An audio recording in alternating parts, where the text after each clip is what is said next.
Okay, everyone. I'd like to welcome Barry from Australia to speak with us. Barry Golding is the man I regard as the guru of men's sheds. Before I even took the job at Men's Centre, I did a little bit of research on men's sheds, and I found some of Barry's writings online with the university, and it was inspiring stuff, and it got me, really focused on the fact that men's sheds really are what we need in this country. I'd like to tell you a quick story about men's sheds. And a bloke that I was working with when I was with Psych Service for the Elderly in Princess Margaret here, I went to him to visit him in his home, and he and his wife were at each other's throats. He was he had early stages of dementia, and they just didn't like each other. And so I referred them to a men's shed, and I saw them 6 months later, and here they are holding hands, talking to each other just like a beautiful husband and wife should be. So I said to them, what's changed in your life? And they said, well, he's got somewhere to go. He's got some blokes that he can talk with. If he's at home, all he's got is me, and he's at me and at me and at me, and I want to be myself. That's what his wife said. And so he's now being himself, I'm being myself, and together we're a tighter couple. So I can see huge benefits in men's sheds for older blokes, but as we were talking about mentoring earlier on, they're bringing younger fellas in too. Now, Barry is the patron of the Australian Men's Sheds Association, and he does some great advocacy work with them, and works very closely with them, and he's kindly open to work closely with us too as we develop the movement in New Zealand. He's also a youth president of the Adult Learning Australia, and being there's Adult Learning Week this week, it's appropriate that we've got him talking with us. So I'd like to welcome Barry. Thank you very much for coming along, and let's sit down and listen to the guru. I appreciate the welcome, and although I obviously know a lot about men's sheds, in the end I often joke about it and say I couldn't organise a chook raffle. The men organise the sheds, they do it themselves. I just report on what they're doing, and I thought I'd start by, when we talk about the big picture, this is an email that came in yesterday from a colleague in Ireland, so it's just to show you how it's spread. This is the autumn edition of the Louth Community Men's Shed. Louth is near the border with Northern Ireland and Ireland, an area where Catholics were killing Protestants and vice versa until very recently. And there were 36 British servicemen killed in the town square just near there. Only 15 years ago. And so this, I will use the iPad.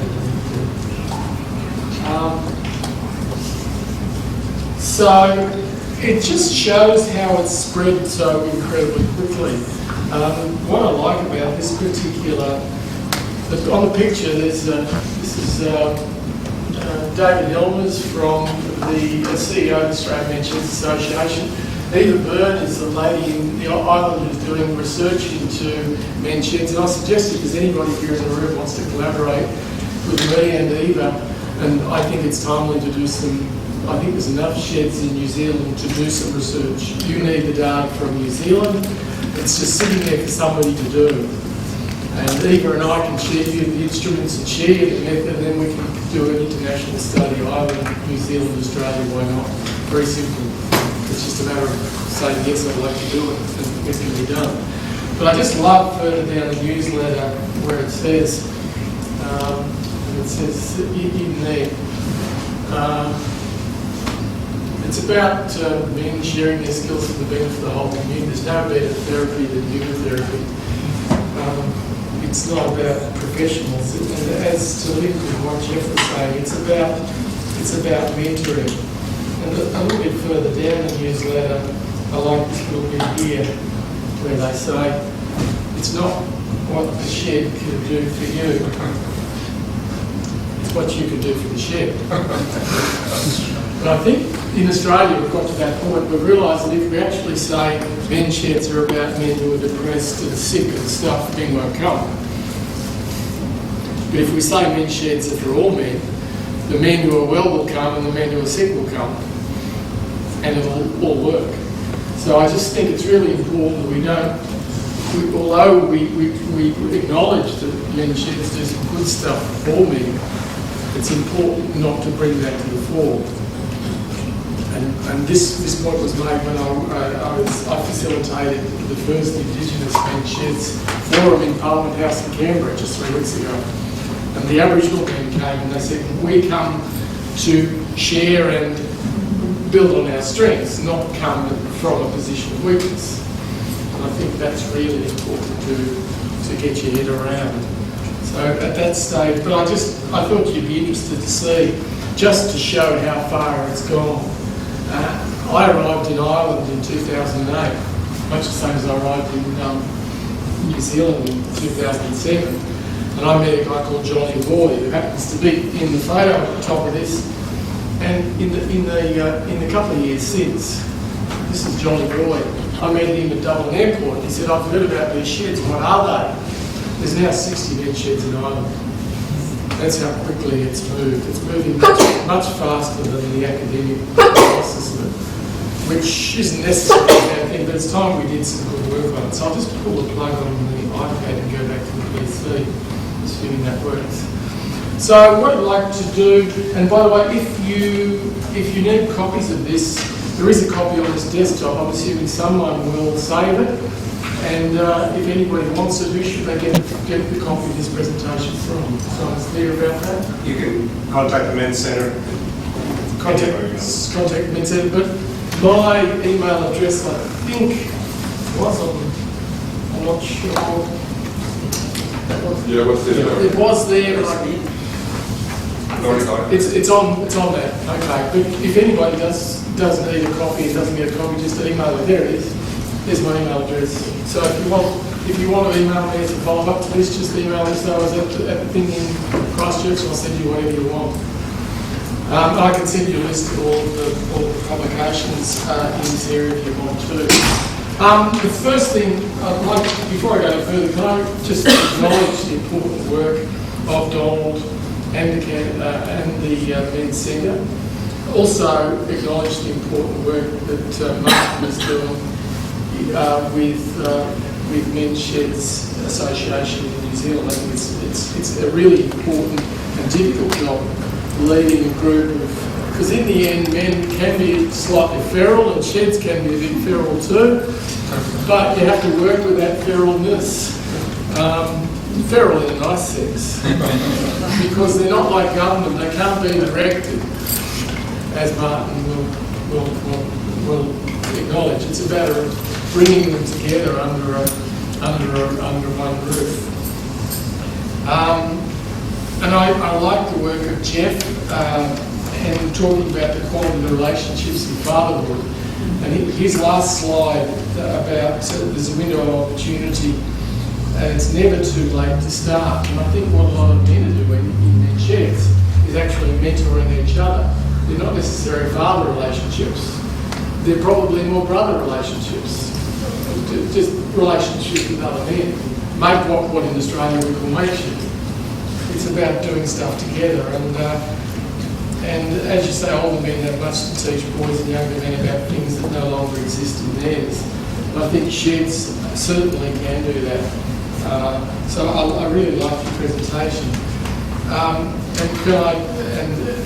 to link also to Kerry's work, which is coming on help seeking, I think that's really important, the work that you're doing, particularly in relation to community organisations. So although I come here sort of knowing stuff, I just acknowledge you that in the end you guys are doing some important stuff which is relevant to you here. I'm just from Australia. And Australians have to always take the piss out of themselves. So I thought I'd start with this.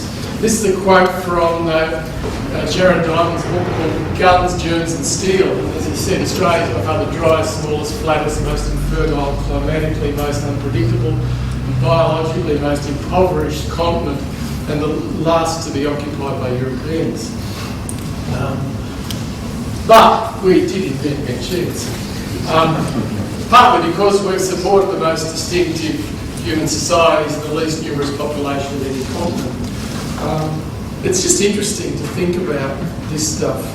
And it's really nice to know that some of this stuff is informing practice now in Europe, which is in the grip of an incredible financial crisis. And there was no more important time to be working with men who are not in work than in Ireland and Portugal and Greece, for example, where universities have recently lost a third of their staff, and where their staff have taken 30% cuts, and where there's unemployment around 25%. And you can imagine the social and family implications of any of that stuff. So we live in very interesting times.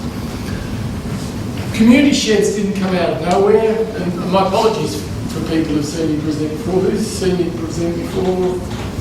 Not many. Some of this stuff is new, some of it's old, but some of the old stuff's important to go over. These are the sorts of things that men's sheds developed from. They didn't just come out of nowhere, and I'm not going to read them to you, but you can see that sheds have been around for a long time. There's now 830 Australian men's sheds open. And there's around one new one opening every day in Australia. There'll be around 1,000 men's sheds by the end of this year in Australia. And I thought it'd slow down. It will slow down eventually. But almost every town in Australia has now got a men's shed. It's pretty stunning. And it's now, as I think the next, and here's the National Association, there's the Australian Association, the Irish Association, the New Zealand Association, and the UK Association. But they're the four places where it's really taken hold. What are they? They're mainly for and by men. It's been hard to describe exactly what it is. It's now the largest community association in Australia, Ireland and New Zealand focused on the needs, health, well-being and interests of men. And can I just acknowledge here that it's only an accident that Australia and Ireland are the only places in the world that have a national men's health strategy. Maybe it's time to argue for one in Ireland, in New Zealand. What they do, they provide a safe, regular social space. And I think somewhere in one of my latest slides I used the word that Jeff used, which is stuff. Places where men can do stuff. It doesn't matter what that stuff is. It's just doing stuff. And this is really important. And the important thing is not for somebody to come in and say, we're going to do this stuff in the shed. The men decide what happens in the shed. It's grassroots. Governments don't say this will happen in sheds. I can take you to a shed in Australia where there is a hammer, but it's actually hidden in one of the cupboards. I found it there once when I said there's no tools in the shed. I found it down the back of the cupboard, but no one knew it was there. So the idea that sheds somehow have to have three-phase power and drop saws is bullshit, basically. What they need is a coffee machine and a place to make a cup of tea. The social function is as important as anything else. However, having that said, probably half of the sheds do have woodworking equipment where men do stuff, but the idea that it has to, all it needs is a sign outside that says men's shed. This could be a men's shed if there was a sign outside that says men's shed. It's that complicated. You just need a sign. Once the sign's up, the shed can happen. And what actually happens is determined at the local level. Unlike backyard sheds, are available to groups of men, organised independently or through other community organisations. Some of them are auspiced through churches. Some of them are auspiced through war veterans organisations. Some of them are auspiced through aged care homes. I really hope that you get your shed for deaf men together. I just think it's fantastic to think that there may be a shed which specifically meets the needs of deaf men. There's sheds in Australia which just deal with men with dementia, where the tools are modified and people are brought by bus And of course you need a higher level of care in those sort of situations. But a shed can be all sorts of things. It's the idea that's important. Usually they have a group workshop space, tools and equipment, but they don't need them, and they're as diverse as the men communities they springs from. This word comes from one of the other patrons of the Australian Men's Sheds Association. There's three of us: Professor John McDonald from University of Western Sydney, Professor of Men's Health, the only Professor of Men's Health in Australia. There's myself, and the other one is our Prime Minister's living boyfriend, Jim Matheson. He's the third patron of the Australian Men's Sheds Association. So if you can find a high-level bloke in New Zealand to act as a patron, they don't have to be academics, have any of your politicians got living boyfriends? Think about it. maybe they can be patrons. Here's the important basics. I'm not going to read it all, but it's about, and there's the word stuff. And it's about being happy. It's about, and it's not about, it's grassroots, it's local. And if you read a lot of my academic work, I actually say it's not about students, it's not about patients, it's not about clients, it's not about customers. And a lot of professionals get very upset because they're so used to saying, how many people here seriously in their everyday work use one of those words every day? That's okay, and you can keep doing that, but don't do it with your clients because in the end, certainly not in the shed, because all of these words tend to patronise. You're the professional giving the service.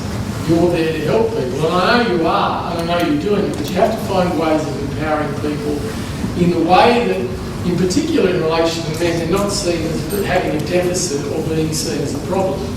Men come to the sheds with what they can do, not with what they can't do.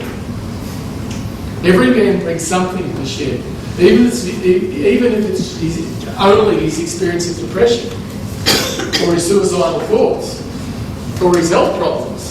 But that's what he brings, and you build on those what the person brings, rather than actually saying we're going to teach you to read or give you a vocational skill.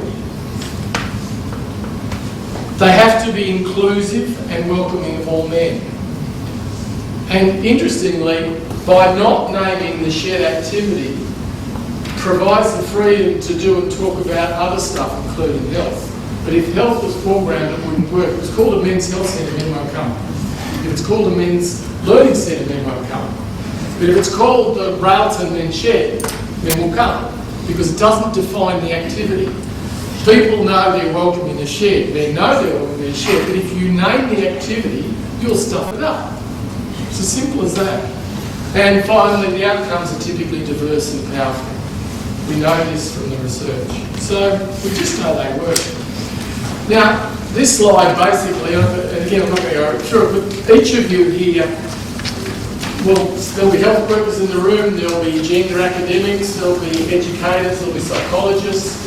Next week I'm talking at the New Zealand Association of Gerontology in Auckland at their national conference, and they're looking at sheds as a gerontological intervention in aged care settings. Occupational therapists have picked up this stuff and say this is about how people occupy their time. Sociologists say this is a place for men to get out of the house. Community services workers say, no, it's about social engagement and connection. People like me say, no, it's about learning. And other researchers say, and politicians come in and say, we want to fund your shed because it'll give us votes. Now my point is, they're all right. They're all right, but none of them is true on their own. Sheds are about all these things. Men's lives and needs are beyond paid work and diverse and don't fit neatly into one of those academic boxes. I just think it's important to realise that reality is actually diverse, and universities and schools are actually boxed and segmented.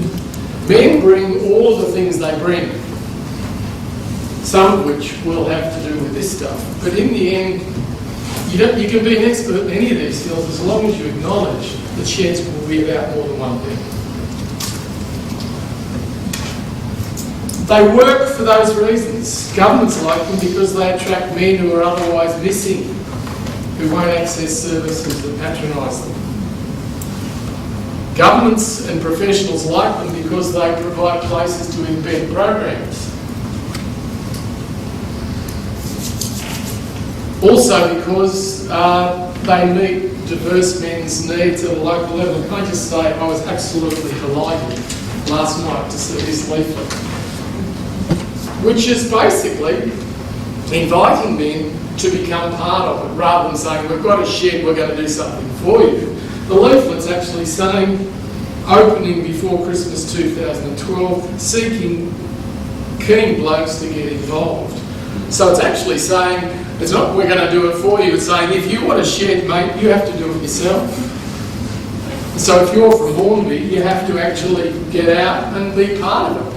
And that's the strength of this whole movement, is that it's about people becoming so proud of what they do for the community, for themselves. If you want to look at this from an academic perspective, there's no better place to go than the social determinants of health. And basically, these are the United Nations social determinants of health. If you want to go to them, that's really what it's about. It's about social inclusion, it's about health and well-being, it's about... but I'm not going to read them to you. And anybody else who's an academic here wants some theory to plug into this, it's not on the slide, but go to SEN's work, SEN, go to SEN's work on capabilities. And if the feminists give you a hard time, go to Martha Nussbaum, N-U-S-B-A-U-M. She's a feminist who's picked up SEN's work and basically said men have a right and a responsibility to do things for themselves. And she's arguing from a feminist perspective. So you can use the feminist argument to support men. And you'll need this armoury because you'll come across all sorts of characters who'll try and say you can't do this stuff. Your answer is bullshit. But your second answer is there's theory that supports what we're doing. It's the social determinants of health.